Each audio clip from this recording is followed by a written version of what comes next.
Hey everyone, Alex here, out here in beautiful sunny Vietnam, and welcome to the new year 2016. I think it's going to be a fantastic year all round. And if you're anything like me, you're looking at this year ahead and planning some goals and have a vision of what you want to do and want to achieve. And that's what I want to talk about in this video, and specifically related to language learning.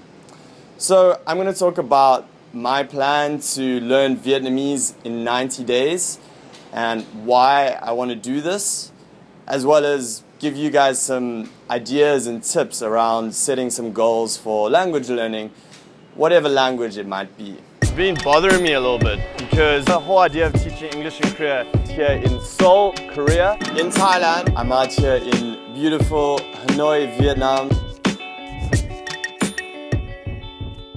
So why do I want to learn Vietnamese, and why should you go ahead and set some goals to learn a language this year? Well, for me personally, I'm now 25 years old and I can speak English but no other languages fluently.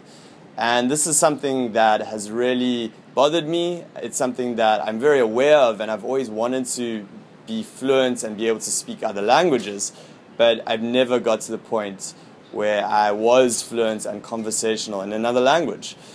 And the reason for this is, growing up, I took isiZulu as a second language back in my home country of South Africa.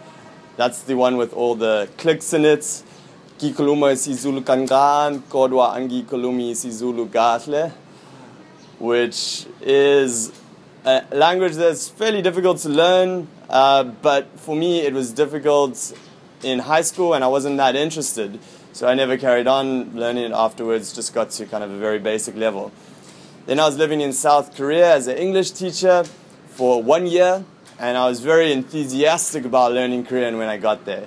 I was doing language classes, I was practicing, and then of course you get to that level where it's not as exciting anymore and you just have to keep putting in the work, and I didn't carry on as much as I should have if I wanted to get to a level of proficiency that I was happy with.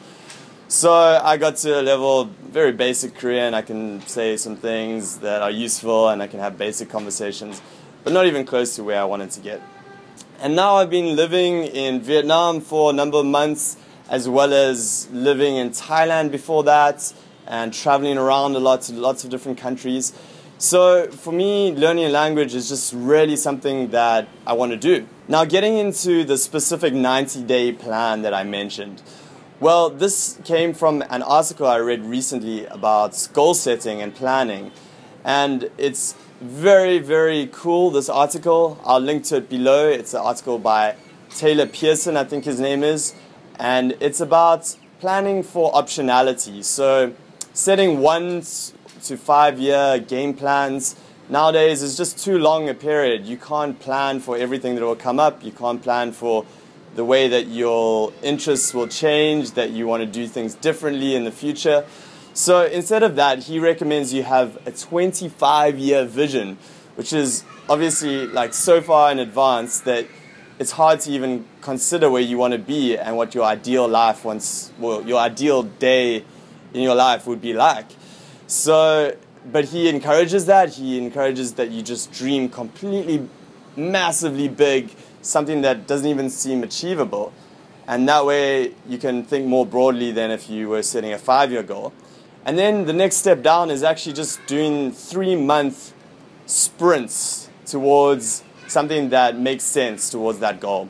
So, you know, seeing what the market's like, if you're doing a business, seeing what you're interested in, and then working progressively at goals that are manageable and you can set an exact period of time.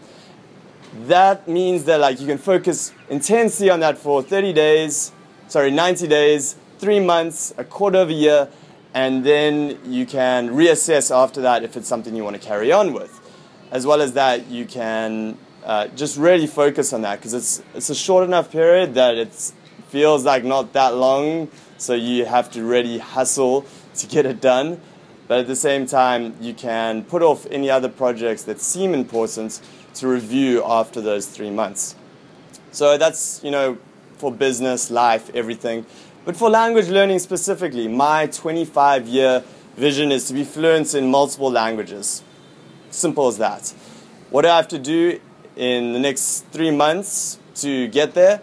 Well, I'm living in Vietnam, so I'm going to focus on Vietnamese for 90 days, and I'm going to learn every single day for 90 days. After that, I can reassess. I can see if it's something I want to keep going with. Maybe I want to do a different language. But right now, that's what I set, and it's a very achievable goal. You know, I'm not setting a goal to be fluent in that period. Of course, that's not going to be possible. But I'm going to do my best and learn every single day, and that's my commitment for the next 90 days. So if that's something that you want to do, commit to learning a language for the next 90 days. You can keep up with me to kind of like check in, see if I'm sticking to it, and set a language goal for the next 90 days. And you can apply this to other areas of your life too. But I would be interested to hear if you are planning to learn a different language, like maybe Japanese, which is something I want to learn in the future, or another language. So set a goal for the next 3 months. Look at your 25-year vision, see if language learning fits into that, and if it does, make the commitment now to learn it for the next period of time. So I'll be probably making more videos on like my exact plan of action, because I think that's important too, to have a plan and a goal and exact steps you're going to take. So I'll be probably making more videos about that if you guys are interested. So shoot me a message below in the comments if you want more videos like this. And I'll also give you updates on exactly how I progress. So make sure to subscribe, like this video, and I hope you set an awesome 90-day goal and stick with it and see how it goes, and then reassess after that if it's something that you want to carry on with. So see you out here in Asia. If you want to come over and teach, check out my website at ninjateacher.com to find a teaching English job. Otherwise, I'll see you in more videos. So speak to you soon. Peace.